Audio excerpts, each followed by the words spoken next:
ಜಿಮಾಪೈ ಶೋರೂಮ್ನಲ್ಲಿ ಬೆಂಕಿ ದುರಂತ, ಲಕ್ಷಾಂತರ ರೂಪಾಯಿ ನಷ್ಟ. ತೋರ್ಬೇಕೆರೆ ಪಟ್ಟಣದ ವೈಟಿ ರಸ್ತೆಯಲ್ಲಿರುವ ಜಿಮೋಪೈ ಎಲೆಕ್ಟ್ರಿಕಲ್ ದ್ವಿಚಕ್ರ ವಾಹನ ಶೋರೂಮ್ನಲ್ಲಿ ಬೆಂಕಿ ದುರಂತ ಸಂಭವಿಸಿದ್ದು, ಲಕ್ಷಾಂತರ ರೂಪಾಯಿ ನಷ್ಟ ಸಂಭವಿಸಿದೆ. ಶೋರೂಮ್ ಅರಳೀಕೆರೆ ಗ್ರಾಮದ ಮೋಹನ್ ಅವರಿಗೆ ಸೇರಿತು ಎನ್ನಲಾಗಿದೆ. ಬೆಂಕಿ ದುರಂತಕ್ಕೆ ಶೋರೂಮ್ನಲ್ಲಿದ್ದ 2 ಜಿಮೋಪೈ ದ್ವಿಚಕ್ರ ವಾಹನ ಸುಟ್ಟು ಕರಕಲಾಗಿದೆ.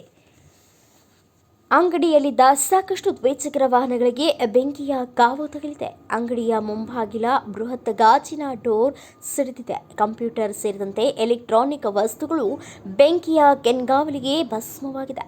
ಒಟ್ಟಾರೆ ಅಗ್ನಿ ಅನಾಹುತಕ್ಕೆ ಜಿಮೋಪೈ ಶೋರೂಮ್ನಲ್ಲಿ ಲಕ್ಷಾಂತರ ಮೌಲ್ಯದ ನಷ್ಟ ಸಂಭವಿಸಿದೆ.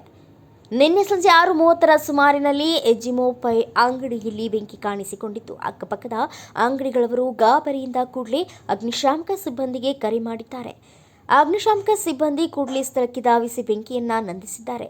ಶೋರೂಮ್ನಲ್ಲಿ ಎಲೆಕ್ಟ್ರಿಕಲ್ ದ್ವಿಚಕ್ರ ವಾಹನದ ಹಳೆ ಬ್ಯಾಟರಿ ಚಾರ್ಜ್ಗೆ ಹೋಗಿದ್ದರೆನ್ನಲಾಗಿದೆ. ಚಾರ್ಜ್ಗೆ ಹಾಕಿದ ಬ್ಯಾಟರಿ ಸಿಡಿದು ಈ ಅಗ್ನಿ ಅನಾಹುತ ಸಂಭವಿಸಿದೆ ಎನ್ನಲಾಗಿದೆ. ಬ್ಯಾಟರಿ ಸಿಡಿದ ಪರಿಣಾಮ ಚಾರ್ಜಿಂಗ್ ಪಾಯಿಂಟ್ ಪಕ್ಕದಲ್ಲಿಯೇ ಇದ್ದ ಗಾಜಿನ ಬಾಗಿಲು ಸಿಡಿದಿದೆ. ಅಕ್ಕಪಕ್ಕದಲ್ಲಿದ್ದ ದ್ವಿಚಕ್ರ ವಾಹನಗಳು ಸುಟ್ಟು ಕರಕಲಾಗಿದೆ. ಅಗ್ನಿಶಾಮಕ ಸಿಬ್ಬಂದಿಯವರು ಶೀಘ್ರ ಕಾರ್ಯಾಚರಣೆ ನಡೆಸಿ ಜನನಿಬಿಡ ಪ್ರದೇಶದಲ್ಲಿ ಮುಂದಾಗಬಹುದಾದ ದೊಡ್ಡ ಅಗ್ನಿ ದುರಂತವನ್ನು ತಪ್ಪಿಸಿದ್ದಾರೆ. ಈ ಕಾರ್ಯಾಚರಣೆಯಲ್ಲಿ ಅಗ್ನಿಶಾಮಕ ಸಿಬ್ಬಂದಿಗಳಾದ ನವೀನ್ ಕುಮಾರ್, ಶಿವಕುಮಾರ್, ರಾಹುಲ್, ತೌಸಿಫ್, ಭಗವಾನ್, ಸುನೀಲ್ ಹಿರೇಮಠ್ ಪಾಲ್ಗೊಂಡಿದ್ದು, ನಾಗರಿಕರು ಬೆಂಕಿ ನಂದಿಸಲು ಸಿಬ್ಬಂದಿಗೆ ಅಗತ್ಯ ಸಹಕಾರ ನೀಡಿದರು.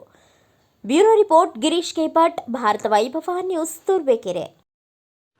Thanks for watching. Read, discuss and debate with editor Dr. Yan Prashant Rao. Wanted reporters in print, digital and visual media for Bharat Vaibhav Daily Newspaper, BV News 5 Channel and BV Fast Web News from all the talukas of Karnataka, Goa and Maharashtra. If interested, send your resume to 9019229369.